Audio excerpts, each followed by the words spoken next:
so we're here. So last couple, let's say 6-ish weeks, we've been working in the half guard. Now we're going to transition to butterfly. Now, admittedly, I'm doing this selfishly. I have a comp in 4 weeks. Butterfly is probably my best guard. Therefore, we're going to refresh a little bit. But I also think it's an underutilized guard as a team. I think we get here a lot and we have a short options bar. I want to really expand it to what I'm able to do from here. So we're here. A couple things just on the basics of butterfly guard. Obviously, both your feet are inside of his. He is in front of you. All right? Now, a couple key details. One, I keep my feet engaged at all times. At no point are you just like feet on the floor or kind of lazy legging this, right? You're not prom night Sally, you gotta be active here, right? 2, you're never flat and you're like this. What athletic motion can I do from here? Almost none. I need to be on my hip, on my side, moving or sitting up at all times. At no point do you want to be flat like this. If you're flat, you're wrong. Flat wrong, Evan. I'm just that good. So, we get here, boom, and I'm using my feet to manage my distance here.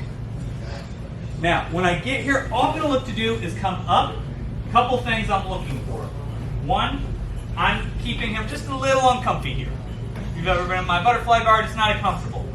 I'm using my feet and my knees almost like I'm driving a little pedal car. Just keeping you that little bit of off balance, that little bit of uncomfortable. Because the more comfortable you can get from here, the easier it is to pass my guard. Now, we're just going to go over basic butterfly sweep 101. Then we're going to expand from there. So boom, I'm going to look to get a over-under hook here. Overhook on one side, underhook on the other. Now, I'm always going to overhook to the side I want to sweep to. So for me, I like to sweep to my left because that makes my right hand my top hand here. Now, if it's pajama party, you can grab the belt. I just go with the traditional over-under. I'm going to look to pull, and I load him onto my legs like it's a springboard. So I'm here, we're working, we're hand fighting, we're doing things. Boom, I get this over-under. I'm going to look to pull him up, and I'm looking to take him at this 45. A lot of people try to butterfly sweep at the 90. It's going to be a lot harder than it needs to be. I'm taking him over this shoulder. That's the angle you want. So you're drawing a line from this hand over his shoulder. That's the angle you should be throwing. Here.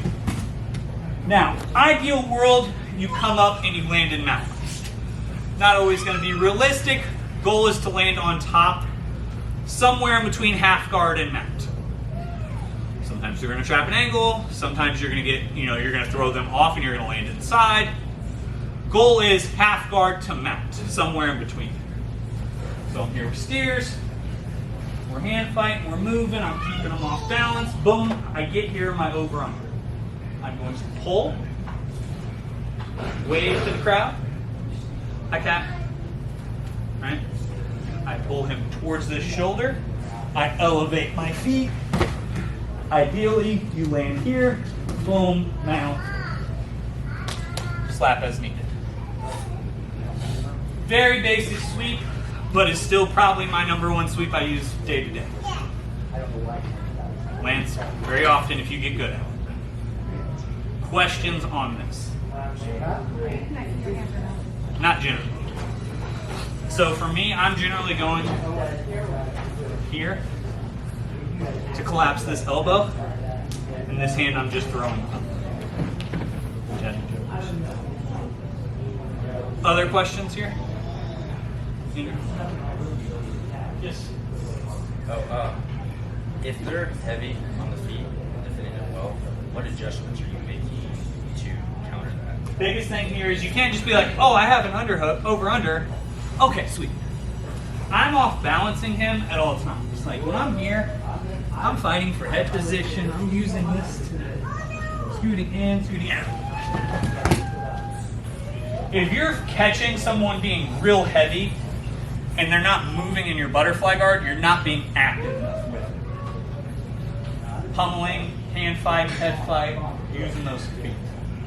That's going to be the biggest thing you got to implement is the more off balance I can get him, and getting him focusing on other things. You've all seen me do this. We'll get here and I'll do this. I'll start popping your collar forward. You know why I do that? I almost never hit a loop choke. It's very rare. It's not that big into my hand and I'm going to loop you up. But you know what this does? Causes you to open, causes you to have to pop it. I'm doing all those little things, fighting for my unicorn line here. You know why? Because the second I feel that he's off balance here, I can sweep. That's the benefit of the more active you can be here. How many of you have rolled against me and just got into my butterfly guard and then just didn't feel comfortable from that point forward? So that's the difference is a lot of you guys get to butterfly guard and you're here and you're like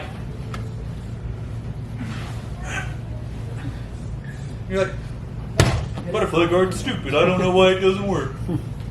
Don't get twisted. Because you're not being active enough down here. When I get here, I'm kicking you off balance. I'm doing things to you.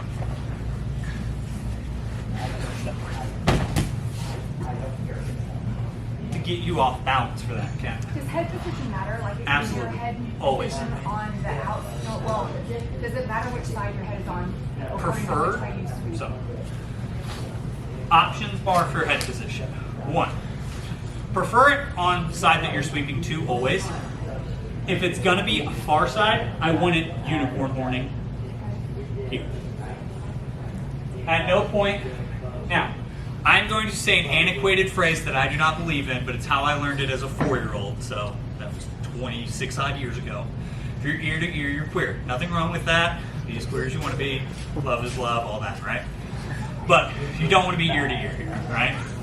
So if I get ear to ear here, neither of us have head position. We're in a 50-50 slot. Just by turning my unicorn horn into him, I now have control of his head. Austin, move your head. He has to do a big motion to disengage. So if I'm here, I want to be on the sweep side if I can. Whoa.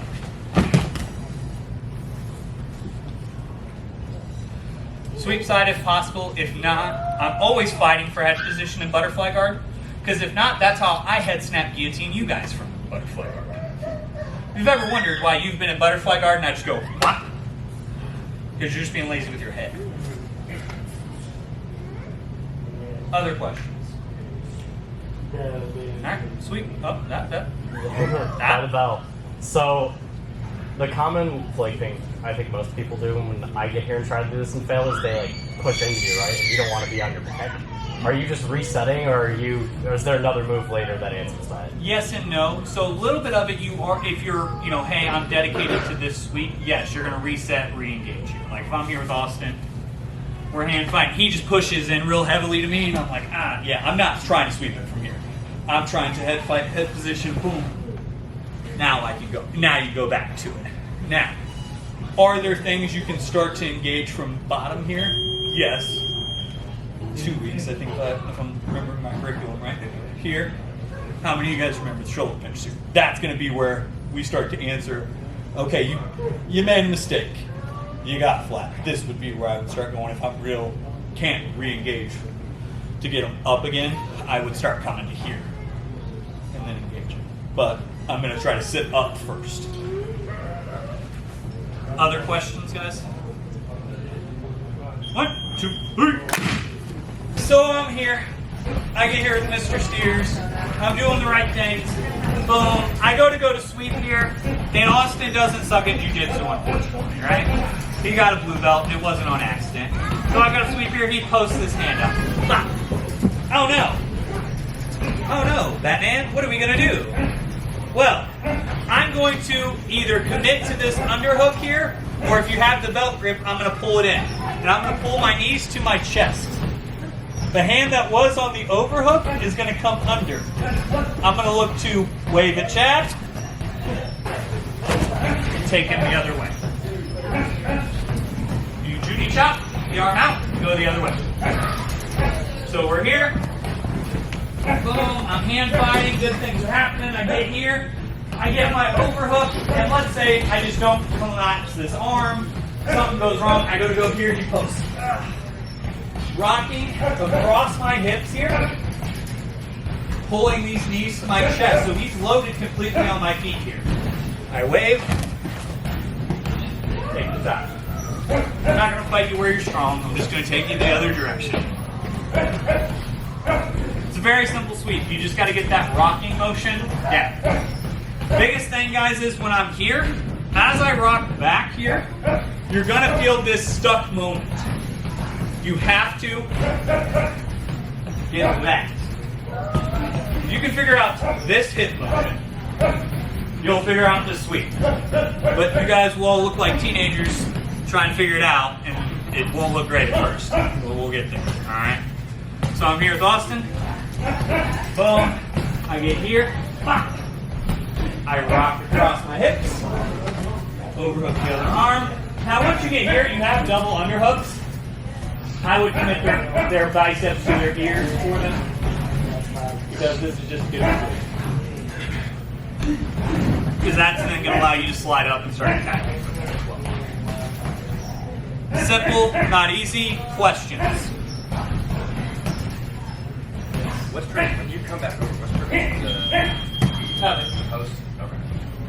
So, counter to the counter, right? So, the idea here is, boom, he's so committed here, that we're still able to go through. Now, we are going to go over our third option is what he does. You know, skydiving pose out, and you're stuck there.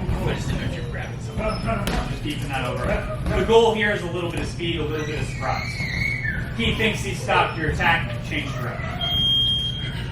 Other questions? Jordan. So when you don't have the belt, so a no-gi, Collapse the shoulder. so you're focusing on the shoulder to pull them into you instead? Okay. So I'm here. Let's pretend we're not wearing pajamas because we're not civilized people. Boom, I'm here. That shoulder up. So you're more worried about compromising their upper body rather than getting under them as much? Yes. Because at that point, the natural pull of your knees to your chest will get them on top of you. So like if I'm here, even hands-free, right? I'm not really connected to much here. I'm here, just pulling my knees to my chest will pull on top. That's why the hip motion is so important. That's the important part of this, is that hip motion. You can get a hold of something on his upper body, whether it's a belt, a jacket, his shoulder, just the meat hook grip, whatever you can get your hands on. But that pulling him in with your knees is going to be the important part. Other questions, guys? One more time, other than that. Alright, I'm here. Boom. Me and steers are working. Boom. I get here. I pull him, he posts. I pull him. Over the top. I see it on your face, Kat. Question. What? Do it again? No. Boom, we're here. Boom, we're fighting. Boom. I get here. I pull, he posts. Pull those knees up, follow him up. And then you hit him with the teeth of his elbow. I love how Austin thought I was actually going to help her. Okay, always be ready to defend yourself. 1, 2, 3. So I'm here. I get here, boom, I sit up. I go to sweep, Austin does his side. I go to sweep again, he posts this side. What do we do? Now, at this point, both your hands should be underneath. So, I'm going to look to both my hands. I want to bring up and connect. Because at this point, I should have those underhooks, and I should have his logo. So as I sweep this way, he posts. I come this way, he posts. Boom. All we're going to do at both elbows, coming up. Now, I'm going to look to connect my hands behind his head. Pulling this way. Nice part about this is if you get your hands actually connected, it's basically over at that point. So I'm here with Mr. Steers. Bop. I go to sweep. Going this way. Bop. As soon as I connect my elbows, pick a side. Any side. 9 times out of 10, you're going to land in mount or 3/4 mount. Either way, you have the arms beat, scoot up to high. This is what I talk about, guys, with being able to chain submissions together. Counter to the counter to the counter until someone dies. I'm making him commit posts and commit these things that are hard for him to take back. Because here's the nice part about this is, if I get here and I sweep this way, Austin has to commit this hand. Because if he doesn't, I'm just going to sweep that way, right? But as soon as I go this way, he's got to commit his other hand. Guess what? I've now beat both of his arms. Congrats.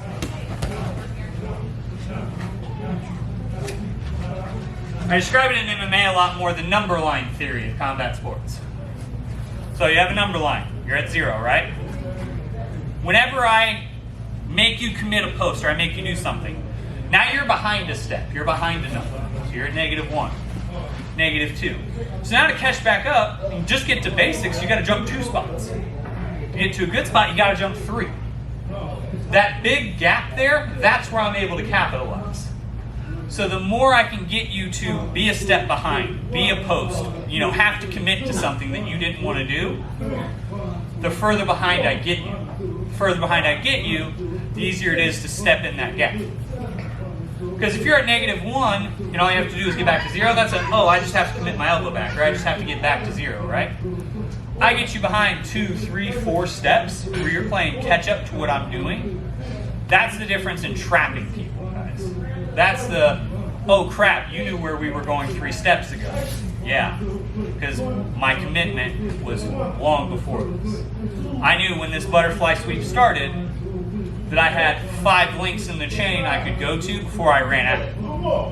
Which means if I just get a couple steps ahead of you on this chain, you're burnt at some point, just how fast. Does that make sense? Questions on this sweep? You have both the underhooks. Connect your hands behind their head. Pick a side.